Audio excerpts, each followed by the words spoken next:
Hi, everyone. Welcome to another episode of Get Into It with Gila. I'm Gila Glassberg, and today I have Melyssa Arguello. Hi, Melyssa.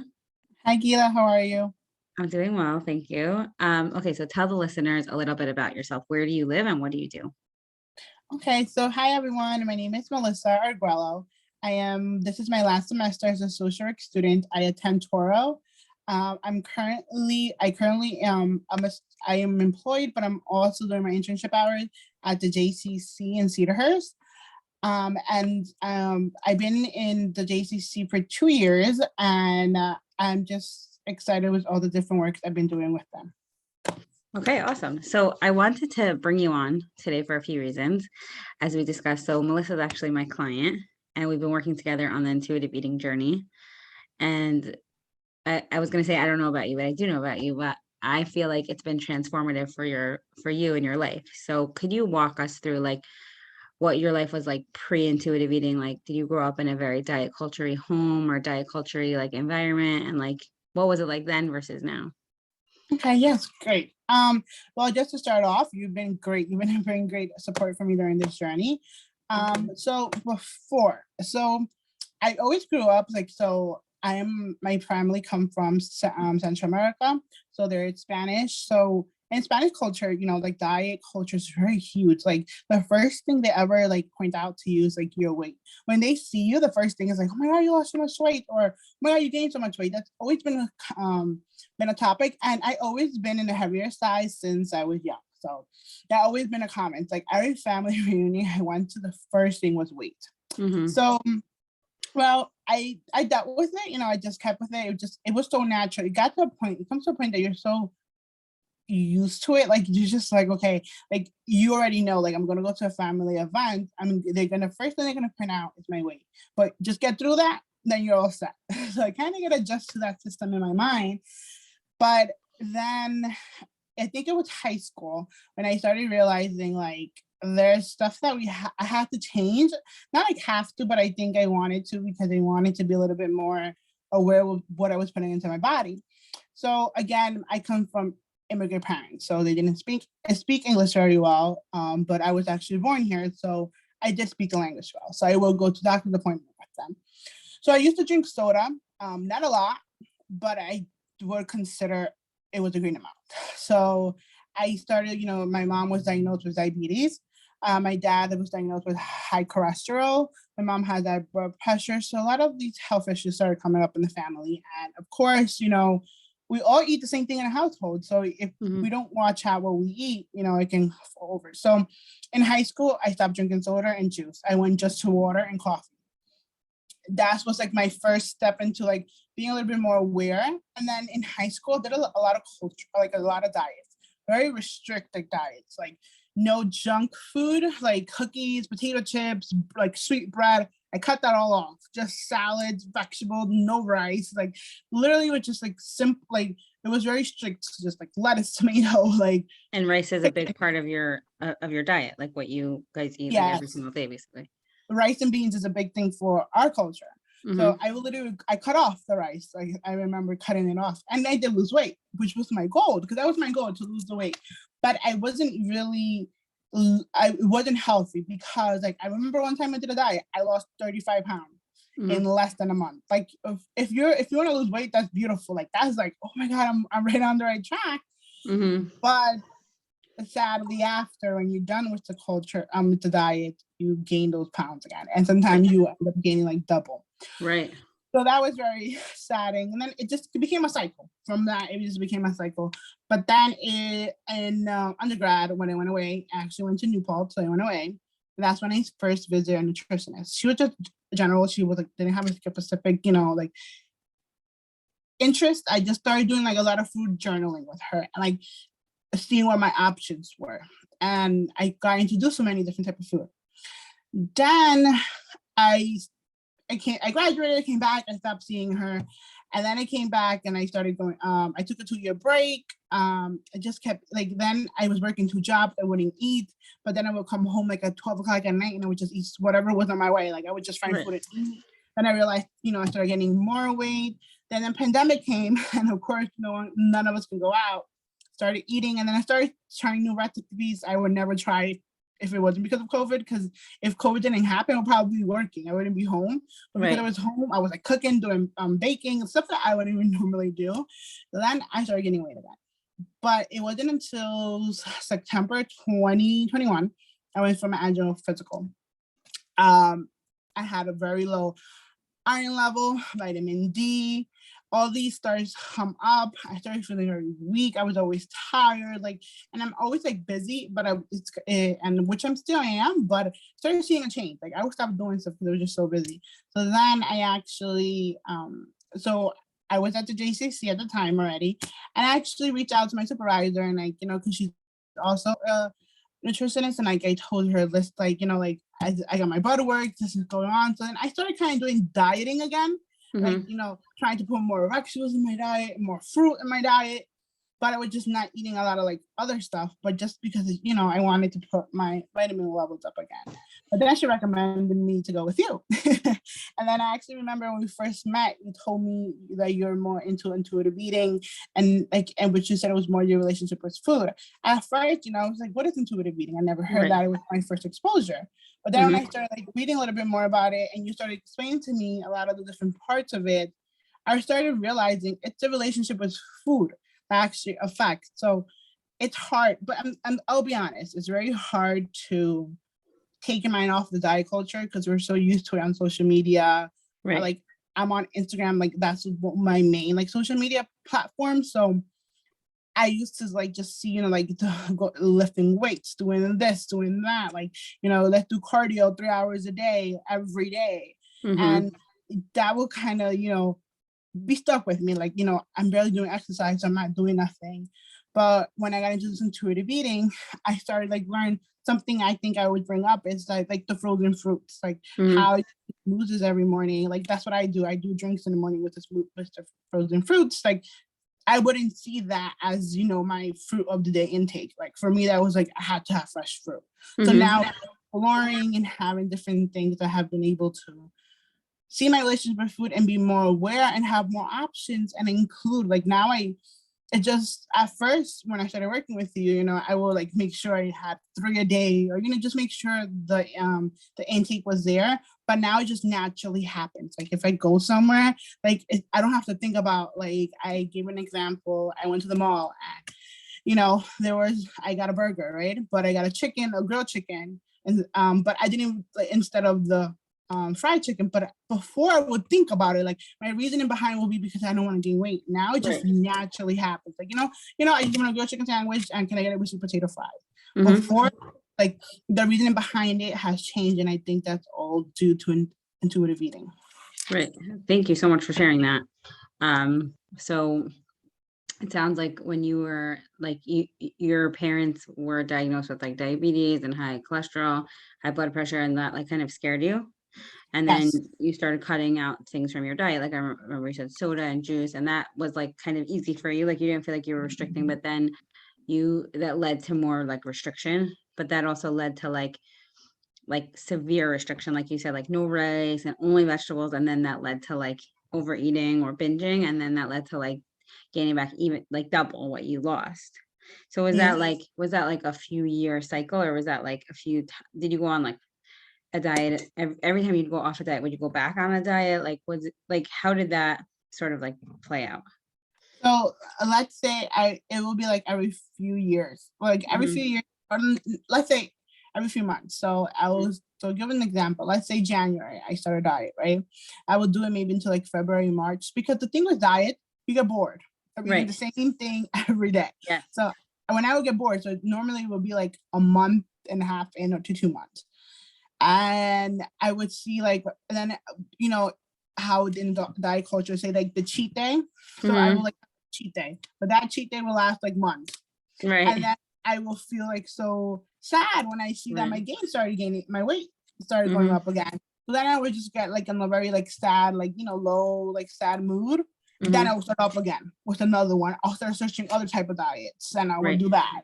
Like simple things. So it was a cycle. Right. But I think most of it occurred like in high school, most of it was high school, part of undergrad, but I feel like it was more in high school. Yeah, and what you're describing is like they describe that a lot in the intuitive eating book, like hitting diet rock bottom, because like I always say this that like it's when you lose the weight and then you gain it back, you also gain like body hatred and like that like despair, like internalizing something's wrong with you and something's wrong with your body and something's wrong with your willpower. And like we talk about this a lot in the intuitive eating book that it's like it's really smart marketing that they basically convince the consumer like it's your fault, it's not our fault. And then like at any like next turn, it's like, what's my next diet? So like, okay, this diet didn't work, but this one will work. And it's like, it's so alluring. Like you just like diet culture tells you that like if you lose the weight, like you'll like, life will be better. Yeah, that's so true. Like I said, like I will like in social media, you'll see it. Like they sell you so many different diets or even challenges. Like I saw this challenge. She was one of my classmates in undergrad. It was the 21 detox challenge. No, 21 water challenge. She only had water throughout the whole day and maybe had like a fruit smoothie throughout the day. And she did that for 21 days. Oh my gosh. And that, when you're in the diet culture, you're just like, oh my God, I can do that. Like I can be without food for 21 days. But she actually recorded herself throughout the journey.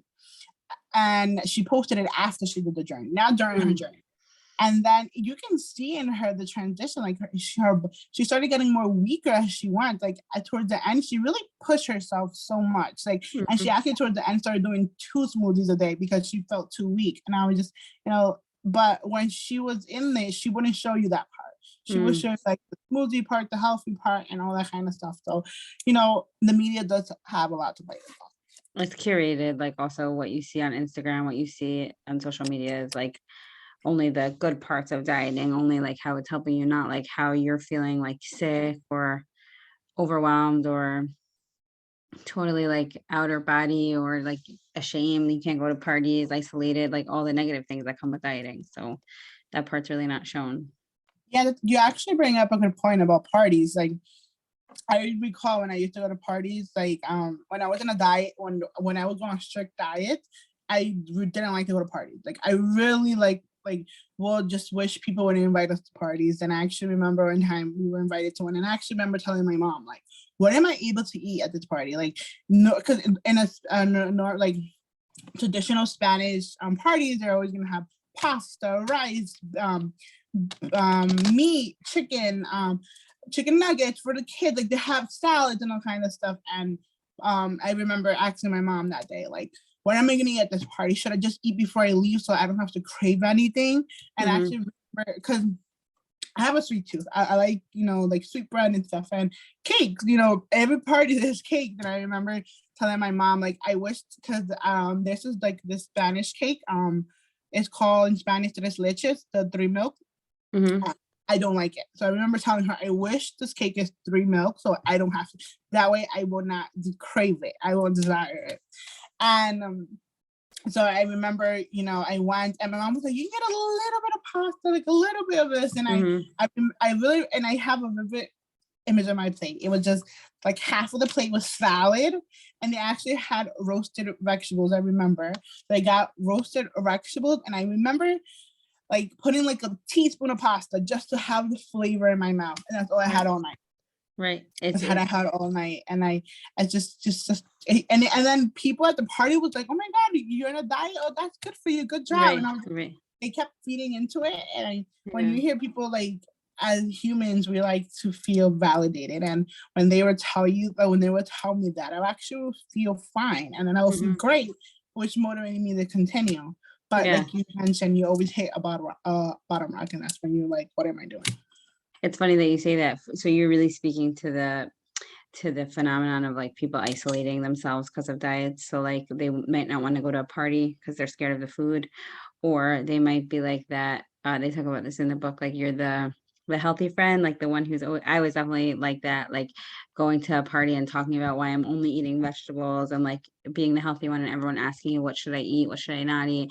And it's funny because I was just recently talking to a client and she was saying like, she doesn't like it when she was trying to think like, do I want to eat this? Do I not want to eat this? But she's like, if I don't eat the candies, my siblings will notice and be like, oh, are you on a diet? And it would draw attention to her and she doesn't want that.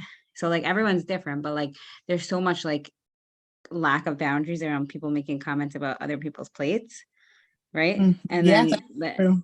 it interferes with like wanting to go to parties, not wanting to go to parties. Also, it's like I love when you teach me about your food, like the food. You know a lot about Jewish food, kosher food, because you work in the JCC. So, thank you for educating us on that. Of course. So it sounds like from our sessions, but also just from this conversation, like intuitive eating sort of like shifted your whole relationship with food. Like you are trying to incorporate like gentle nutrition and more fruits and vegetables and noticing your hunger, fullness cues, but without that whole element of restriction. Yes, yes, and it has been a big change. Like now, like you think, like I reflect back and I look at my relationship with food, and before it was negative, it was bad. Like it wasn't a good relationship with food. Like I feel like now it is. Like now, so much easier for me to just come home and let's say, what am I gonna have today? I can think about something real quick. And before it was always like, what is healthy? Like Right, what right. can I do? Like like just, and then giving myself different options. Like one day I can do rice, one day I can do maybe just spaghettis, the other day I can do cauliflower rice, the other way I can, this week I'm trying to try quinoa. So maybe quinoa will be another option for me, like different kind of stuff. And I think before I wouldn't really try the stuff because I wanted to. It was mostly because I knew this was the healthiest thing to do. Right. So now I don't restrict myself to so many things. Like I can still have something, but I think it all comes down not to having it every day. You can like if I like I love ice cream, so but I'm not gonna have ice cream every single day. Like that's once in a while treat, which is fine. Now it's fine to have it. But before I would just not have it once in a while, I would just try not to have it. So I would just restrict myself. Right. So right. I think it has all been with the relationship with food. And I think that has been something to do. Like intuitive eating makes your thinking change, and it challenges your thinking because it has challenged in so many ways. Because now, like near where the JCC, there's a cafe. There's so great pastries. Oh, And yes, I they love do. the Oh, yes, cinnamon. they do. So then times I go and I was just like, I haven't had something sweet, I should have it. But then like the diet culture person comes and telling me like, really, you want to have a cinnamon? Like you haven't had that for so many days, you're doing so good, why have it now? But now I think about it, it's like, well, if I want it, I'm craving it, I should have it now. Like it doesn't mean tomorrow I'm gonna crave it. Like if I take my craving away now, tomorrow I won't have it. So that won't be mine. So those are like the way of thinking, but it has really intuitive eating has really opened my mind to so many things. And it's about just making sure you get the nutrition you need. Like there's so many things that we need. Like we need all the different type of foods to have the nutrition. It's just good to know like what is the fiber, what's protein. And I think I have gotten a lot of education through these past months. Yeah. Also, I was gonna say about like the treat food that you mentioned, like with ice cream or with the Cinnabons. Right, that's a good point. Like you can have them every single day. I usually say this to clients, like if you want to have, that's part of making peace with food, right? But usually when you do allow yourself to eat it every day, you don't really want to eat it every day. Like there are just certain foods that are like richer or heavier or hurt your stomach, or it's not something that you would necessarily crave every single day if you had full permission to eat it. So you just feel kind of like safer around those foods. Yeah, agree. And then when you restrict yourself, it's like it's in your mind. Like I want this, because you're not gonna give it to yourself. Like again, like I will when I do food shopping, I like to always buy like a treat or two. And normally it's ice cream. And I always put them in the fridge. But before when I was restricted, my cheat day, like I said, would turn into like months. So I will have like ice cream almost every day. Now like a box of ice cream can last me like months before that wouldn't happen. It's because now I'm giving myself, okay, when I want one, I crave one, I can have one. You know what I mean? Like I think it just makes you, the way you think changes, but it's a good thing, though. It's a good thing. You also like had a change of relationship with your relationship to exercise. Like there was definitely that component where you're like, if I'm not sweating, if it's not every day, and now you feel like so much more calm about that too. Yeah, yes. So because it was also part of my culture, so I signed up to the gym. It also happened in high school. That's why I feel like my whole diet thing happened in high school. I remember I signed up to the gym and I had to go every day. Like if I missed a day, I feel guilty. Like I'm saying, and the first time that brought up to my attention was that one time I came back and my mom was like, you didn't sweat today. Like, you were in the gym like for an hour and a half. I was like, yeah, I was in a machine. I do this and that. She's like, but normally the other days you're sweating. And I was just like, what does that mean? And I remember her telling, well, if you don't sweat, you're really not burning any calories. Yeah. And ever since she said that comment, let me tell you, like, I made sure I sweat, like, when I went to the gym. Like, I will make sure that shirt I had on was like wet.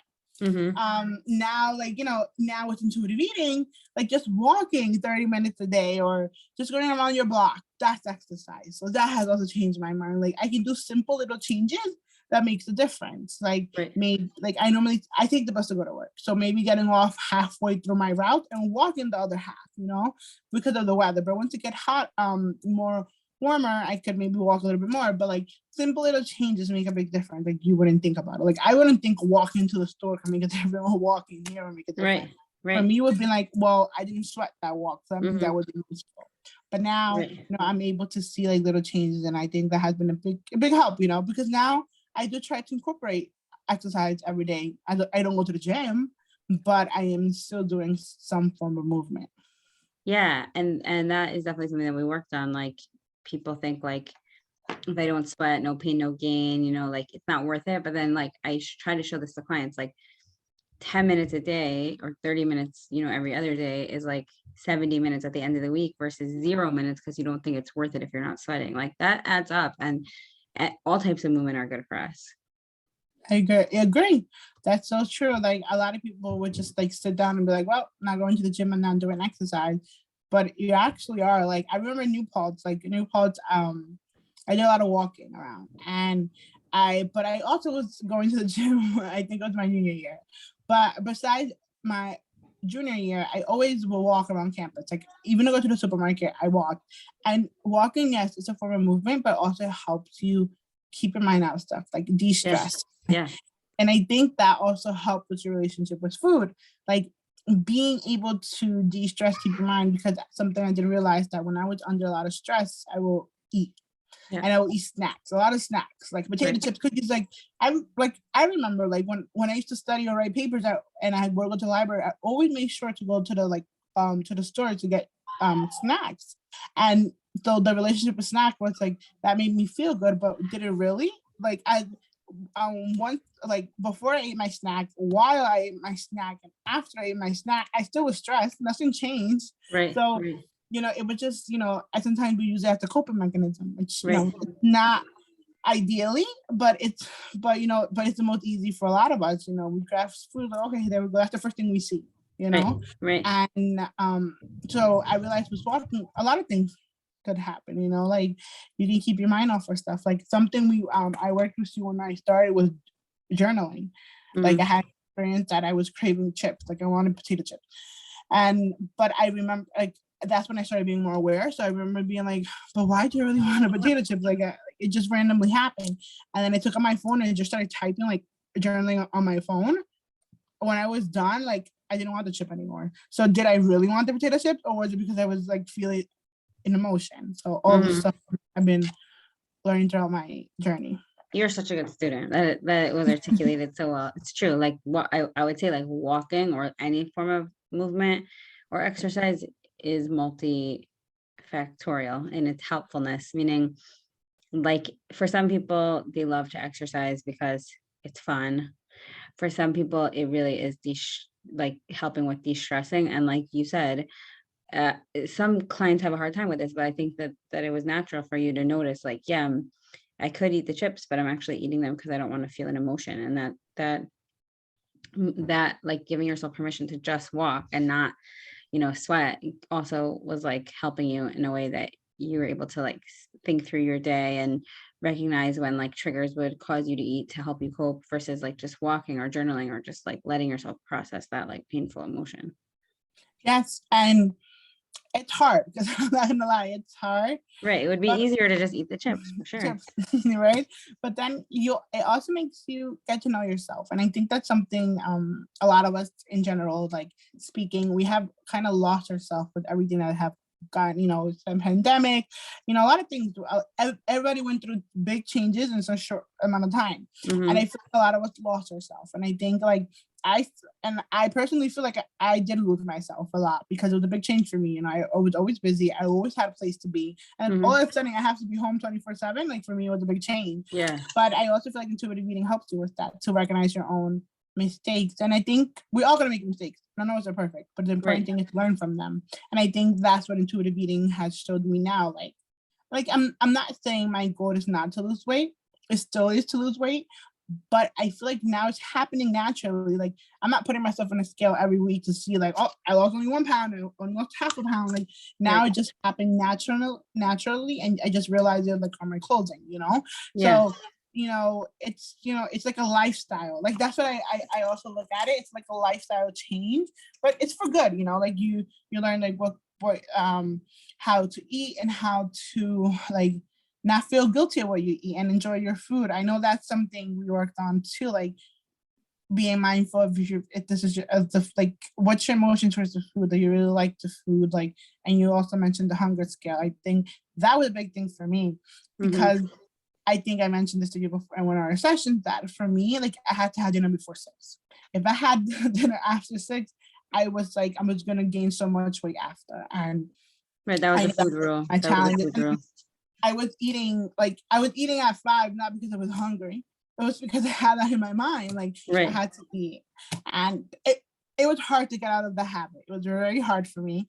But I'm still working on it. I'm not completely good with it now, but I'm working on it. But like the last week, I have my smoothie in the morning, and then I like an hour later, maybe 30 minutes, I have like a light breakfast that lasts me until like 11 or 12. I have like a quick snack, which is normally a yogurt.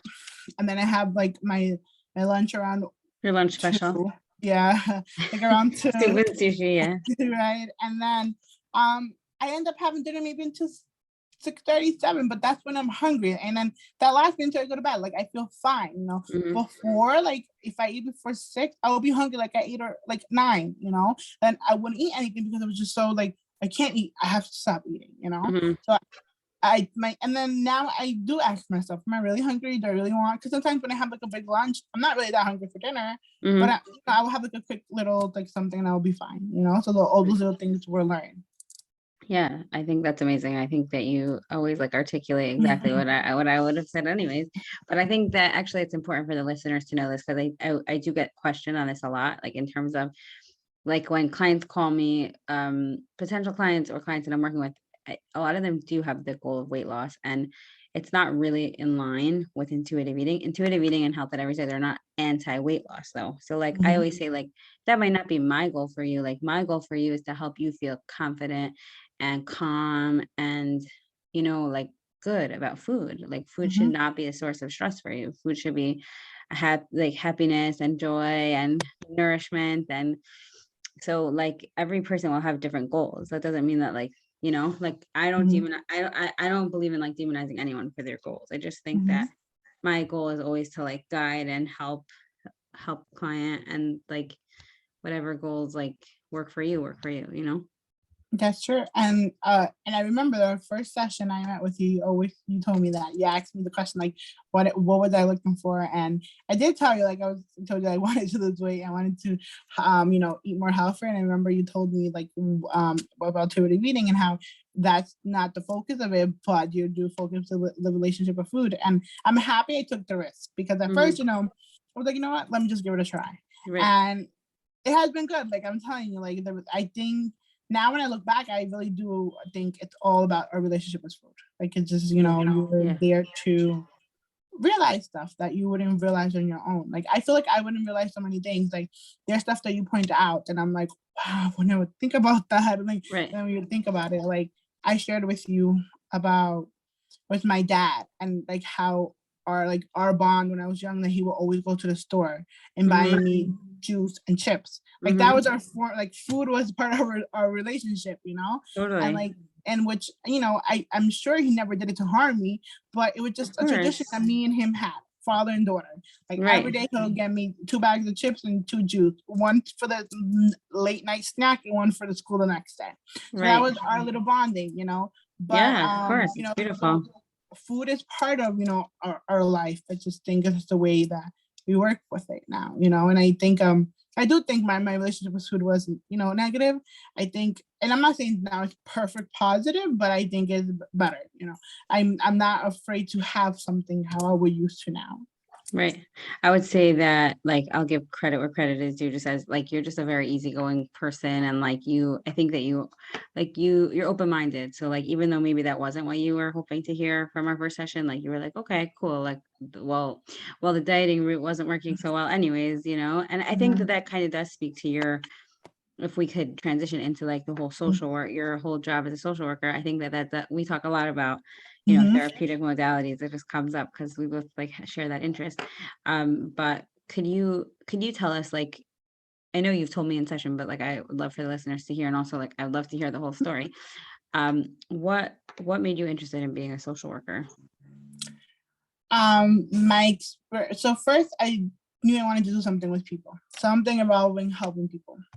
And so I was a tutor when I was in high school, and I used to tutor this boy, and he was in the second grade at the time, and I used to help him with homework every day. And then there was a change in him, because a 360 change, super 360, and he started like acting up, but not in a bad way. Like he would like pee in himself.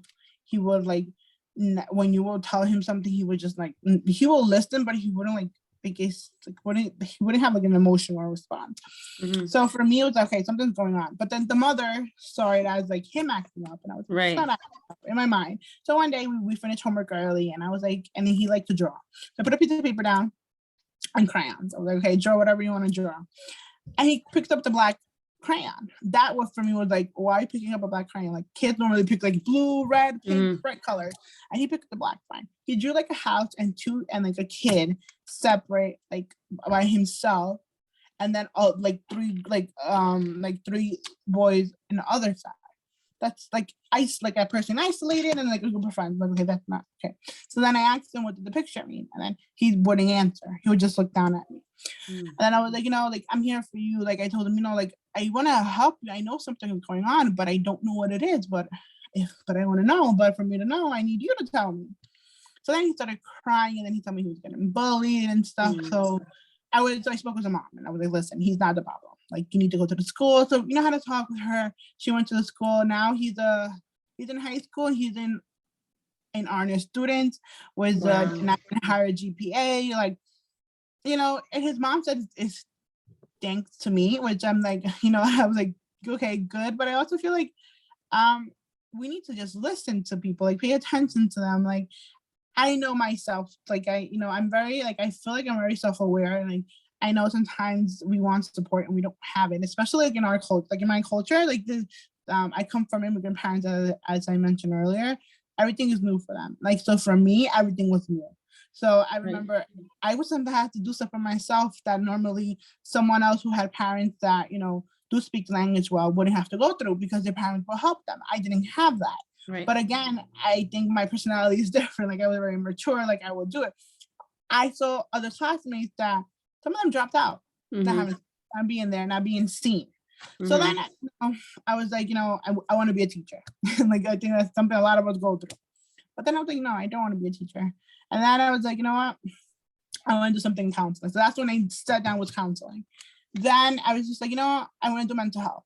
Let's go into mental health counseling. So that was my plan to do my master's in. But then when I kept talking to people and expressing like what I really wanted, it was like to help people, help my community, show them the resources that's available. They all kept telling me, you're talking about social work. You're talking about social work. And they were like, and you can still do counseling with that social work, because I knew I wanted to do counseling. But then something along the way, I was like, you know what? Let me be a psychiatrist. But then I was like, and then I did my research and stuff, and like psychiatrists, most of the part they just prescribe, and I don't want to prescribe. Like in some cases, medicine is needed, but I wanted to do counseling. I wanted to talk. I wanted to help them. I wanted to be there for them. So then that's when I was like, so I took my 2-year break, which at the time I wasn't happy I did, but now I am, because I was able to figure out what I really wanted to do. I fell into social work, and I'm in love with the career. Like I love what I do with social work. Because I was actually talking with my other coworker today. Like social work is a rewarding field. Like if you was explained, like she was telling me how she told her partner that she had fun, and he looked at her like fun, and she was like, you don't understand. And then I was telling her I feel the same way, but it's not fun. It's just rewarding. You know, Right. it's rewarding that you're gonna go like, you know, it could be stressful sometimes. Today it was one of those days, but at the end I was able to help so many people. So I do work at the JCC, which is in Cedarhurst, which is the Jewish Community Center. I primarily work with the Spanish community, but I do work with the Jewish community and non-Jewish community. I work with a different group of people, and I have learned so much from them. I feel like they learn from me, and I learn from them. Like, I like learning. I like to know about people culture because I feel like that describes who you are, and that makes you, as a social worker, helps you understand the person you know. And that's part of my job, to understand you, but I need to know you. So I'm at the food pantry. So how'd you end up at this job? I through my school. They placed me at the food pantry. They needed interns, and I, you know, at the time, to be honest, like I didn't really have choices because this was COVID. We were in COVID. Right. A lot of places were not taking it. And then my school liaison was like, hey, there's a position at the JCC. I'm like, what is the JCC? They were like, right. You probably never heard of it. Yeah. I was like, and they were like, the Jewish Community Center. I was like, you know what? Let's go. I was like, fine, I'll go. I interviewed. They offered me the position right on the spot. And I was like, okay, let's go. And they told me, think about it. I'm like, no, I want it. And they were like, okay. So you weren't hesitant at first? It seemed like a good. I wasn't. I was like, you know what? It wasn't what I wanted because I knew I wanted to be in a school setting in a hospital. But I was like, you know what? Like, just go with it. Go. Let's see what happens. And look, like now I'm employed there. I'm also an intern. I wouldn't expect that. But then I just so then I joined and then I helped with the intake. So when you first started, were you an employee or just an intern? Just an intern. Just an intern. Okay. Yeah. And they loved you. They loved you. I got employed in February of 2021. That's when I got employed. So they offered you to on as an employee. Yep, they offered me, and then they offered me a paid. So technically, I'm like a paid internship right now. Like some hours I get paid, and some hours are my internship hours. So then I started working with the community, and I just learned so much. Like, you know, you learn so many things. Like I have been exposed to the Jewish community before, though. Like my mom, I mentioned to you, my mom has worked with a religious family for over 30 years.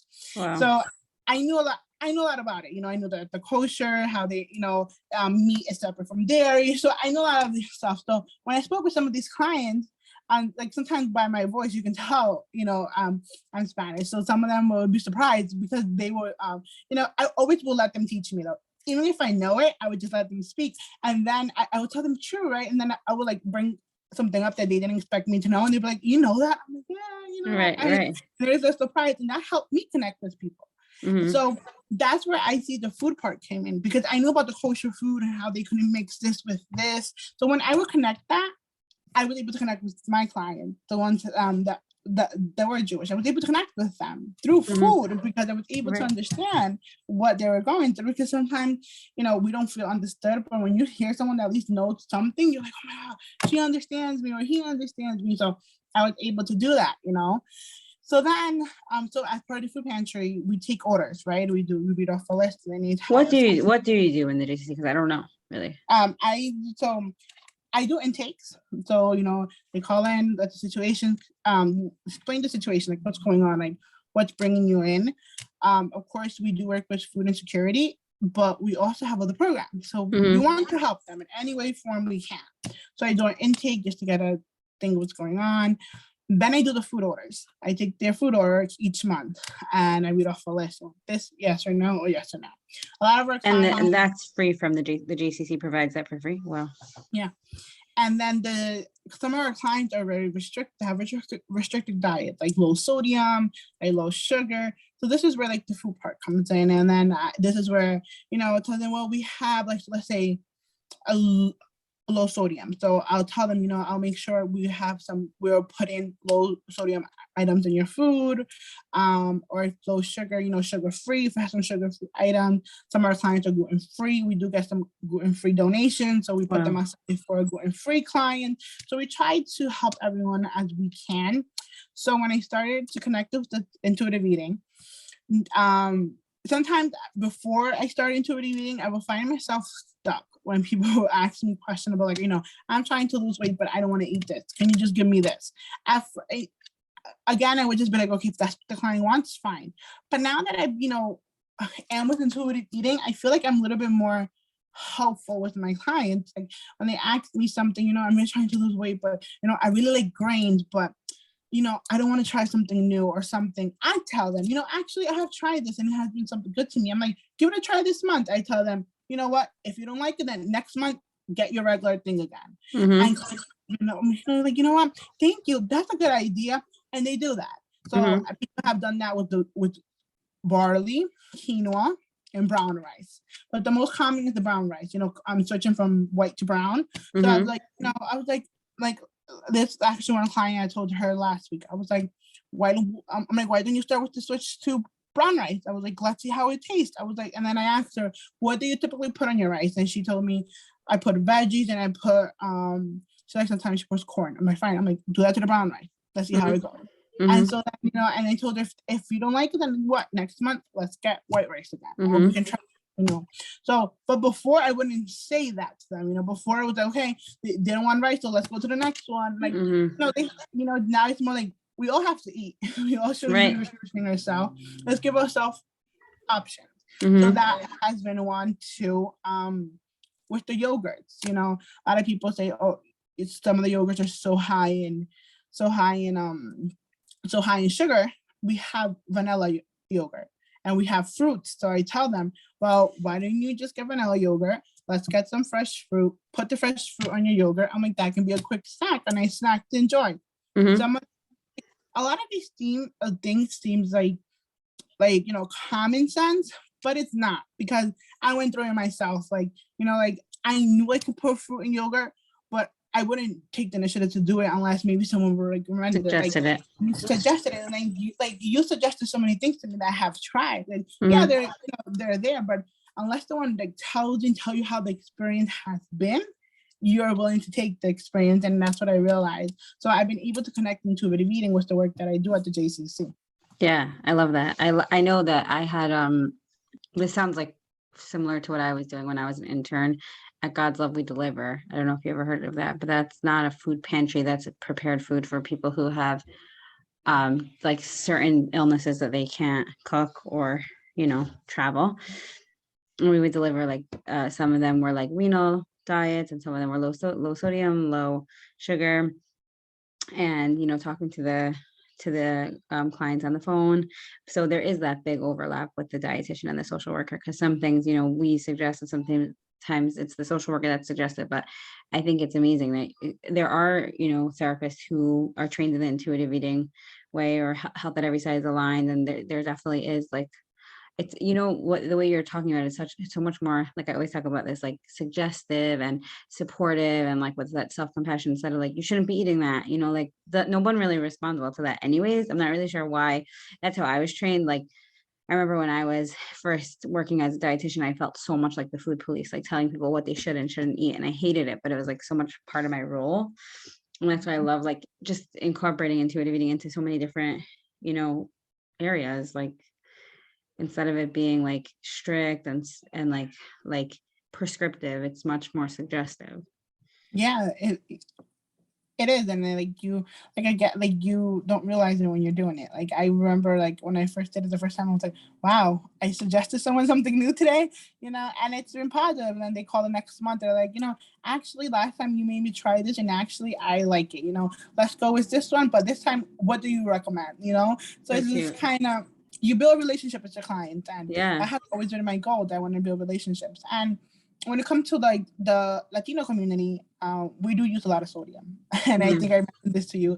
Like we put like consomme on almost everything. So something we do put consomme on our rice. So something I've been telling clients is like, maybe don't put salt on your rice. The consomme already has it. So maybe that's going to give you the flavor. And then they wouldn't realize that because they're so used to our culture, like put some salt, put some consomme, and you're like, like this is actually one client last month that called me and told me, I'm so happy I follow your suggestion. You literally, I literally, she's like, I didn't put salt. It's like, it tasted so much better. And that's another thing with intuitive eating, your taste buds changes. I think I mentioned to you how I used to get always like coffee with was flavored, like the Mm-hmm. syrup. And I will always add sugar on top of that. Mm-hmm. Now, since I started this journey and I started realizing how sugary like it was. And I remember you told me it always been sugary. It just that my Right. taste buds were Right. used to it. Used to it. Right. Now I'm able to like detect stuff. Like now I don't feel like I need sugar when it had to syrup, depending like what kind of coffee, you know? Right. So Right. all those little things, I like to teach it to like, not like I'm not an expert in intuitive eating yet, but I like to teach what I learned or share what I learned with other people, because I feel like sometimes they're not exposing until they get like an opening or an exposure to it. It calls their attention and they start wanting to learn about it. Yeah, I do. I talk about that a lot with like, I'm not trying to like demonize sugar, but I remember learning about this in school, that like the way that when sugar was first on the market, it was like the way that we would use like a spice. Like we would just like flavor things with sugar. Now we like put 2 cups of sugar and things. I'm not demonizing it. It's just like people, you build up this tolerance for very, very, very sweet, and then things aren't sweet enough. And actually I remember learning this, that like most people, like they have a hard time eating like an apple because it's just like not as sweet as a cookie. And if you stop, I'm not recommending stopping eating cookies. It's just, you will notice that an apple will taste a lot sweeter if you're not always eating things that are super sugary. And it's a normal, like human beings are more drawn to things naturally that are sweet. And then there are other flavor profiles that you acquire, like let's say sour, or let's say bitter, like coffee. Like you don't like coffee the first time you drink it, but you end up acquiring that taste and like adapting your taste. That's how like kids also learn how to like explore, like, not just sweet, also sour and umami. And so it's interesting, like that's like you're suggesting it to your clients, because unless people try it, they really don't know. Not that you, again, with kids also, it's not that you should force them, not that you should make them, but just more suggestive and more like of that, like non-judgmental atmosphere helps you like really try new things. Yeah, like, and they're very open to it. Like, again, like now I look back on my sessions, like they're calling a food pantry, so food always comes up in our conversation. And a lot of the common trends have been COVID. Like, when I'm COVID, I was just eating. So like now they're trying to lose the COVID weight. That's how some people call it, the COVID weight. Right. And I'm like, okay. And then they're just, and I let them express. A social worker talk. I'm here to listen. But then, sometimes we have to challenge, because I was challenged when I first started. It was a lot of my thinking. Sometimes I tell them, like, do you think that's the best thing? Like, what are you going to substitute that for? And then they're like, well, I'm just not going to have it. I'm like, but you think that's the best thing to do? Right. And then they start thinking, they're like, they don't know what to answer. So that's where I come in. I'm like, well, maybe, I'm like, what kind of rice do you like? And they will be like, white. I'm like, have you ever done maybe switching to brown, or trying, barley? That's a type of grain. Or quinoa, that's also a type of grain. And then they're like, really? Or it's like, some of them are not informed about it. So when you kind of give them a little like teaching moment, they're like, oh, my great, thank you. And right. You're right. I've had that said to me many times in my nursing home career, when I was making flyers for residents. Like I remember my boss being like, no, they don't know anything about nutrition. Like you want to, and I'm like, no, this is like basic. I want to teach them more. She's like, no, you have to teach people, exactly, suggesting things that like maybe because you work in a food pantry or because you're a social worker, but those things you want to break it down for people so that it is much more bite-sized and easier for them to implement into their life. Just like one day we didn't know that, and now we do.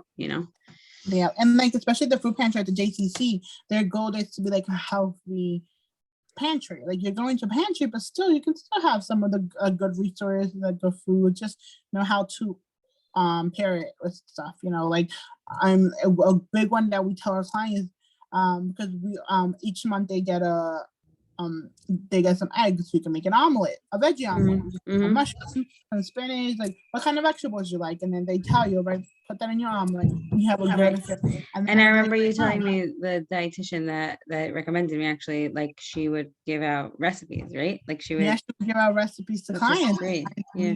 Happy with sometimes we'll have them around the pantry. Well, prior to COVID, they put it around the pantry for clients when they came in, which we're hoping to open up back soon. So that's something we want to add again, have those recipes up, because sometimes we just need more suggestions, more ideas, and they help clients. And I think this journey have helped me to see that too. Yeah, So I'm going to let you go, but I just wanted to know, like, I know you shared some really inspirational stories that have happened to you in your work. I don't know what you're allowed to share and what you're not allowed to share, but is something coming to mind that, like, I know you always share so many like inspiring things, something coming to mind that like makes your work like especially meaningful? Something in my work that's meaningful.